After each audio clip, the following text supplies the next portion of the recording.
As you inevitably age, your skin will wither and mush like putrid fruit. Your organs will decay into useless sludge. Even your mind will rob you of a lifetime of memories and experiences, reducing you to nothing but an organic shell of who you used to be. You've begun to feel it already.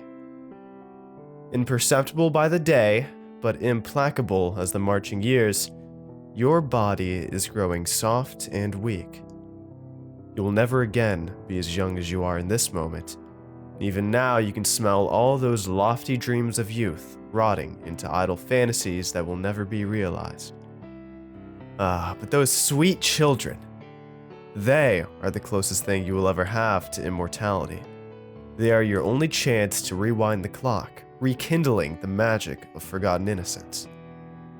Your legs will still tremble as you drag yourself out of bed each morning, but you can feel the spring in their step when they play. Their mastery of skills which have eluded you, their passion for discovering a world which is dead to you, their burning blood which hasn't yet learned what it means to love and not be loved in return. Everything that they are is yours. It's too late for you, but not for them. But only so long as you use the wisdom which life has cruelly carved into you, molding their nascent minds to live the perfect life you have forfeit. I know you're doing your best, and I know that sometimes that isn't good enough. They will turn from you in their naive arrogance as you have turned from your own parents. They do not understand how selfish they are being, destroying not only their own life, but killing your second chance at life as well. But don't worry, because we can fix your child. Do they scream and fight back against your commands? We can fix that child. Do they waste their time on idle laziness that detract from their or your fulfillment? We can fix that child. Are they brutish, rude, ugly, stupid, ungrateful wretches who don't understand what sacrifices you have made for them and what they now owe you in return? One of our greatest success stories began with such a beast. His parents worked very hard for him, but often that meant leaving him alone for long hours to entertain himself. He became obsessively addicted to games during that time, holding his parents' love hostage to continually demand the latest consoles and media. His adoring parents gave everything to him, hating themselves when they reached their limit and had no more to give. They tried to get him to exercise more, to eat better, to study and learn and play with the other children. He would only retreat back into his cave though, spurning any attempt to change his ways. Classes were being failed. Graduation was postponed. The boy didn't understand, refused to understand, what life would be like when he had to support himself through his own grit and merit. He was setting himself up for failure, and sure as any disease which devours from the inside out, he was killing his parents. They were desperate when they came to us. They blamed themselves for his shortcomings, not understanding that it was their child who was broken until we offered our fix.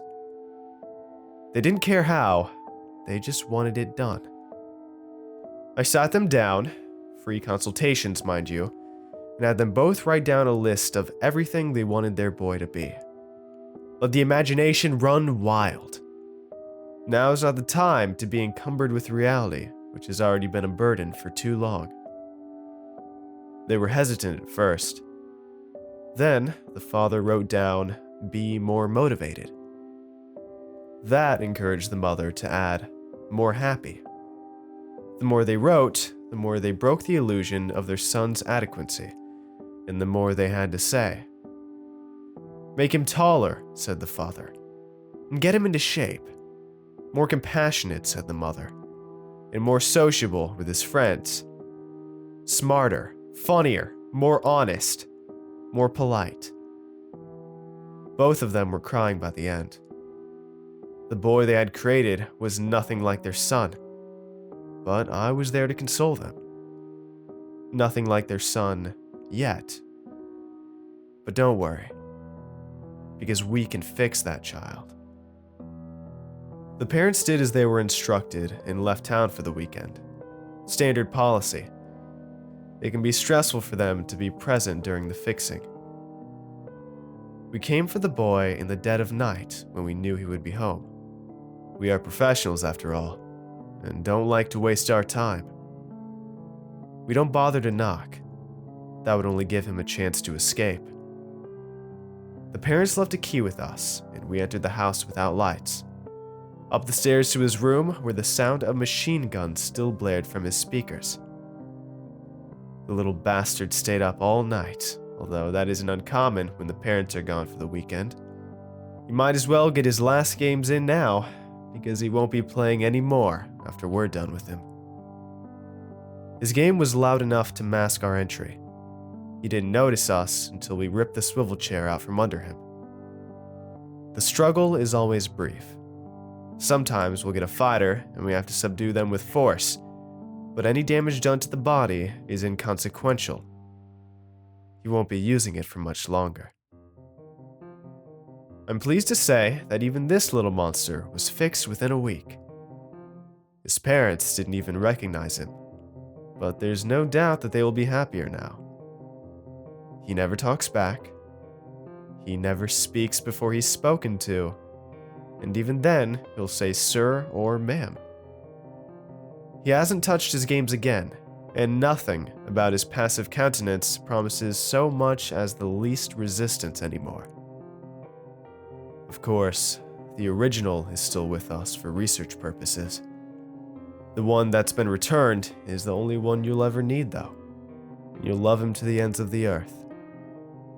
In return, he'll love you back more than you thought possible, because he in his young life has already learned a lesson that some of us do not understand until our grave. That this world has no place for broken things.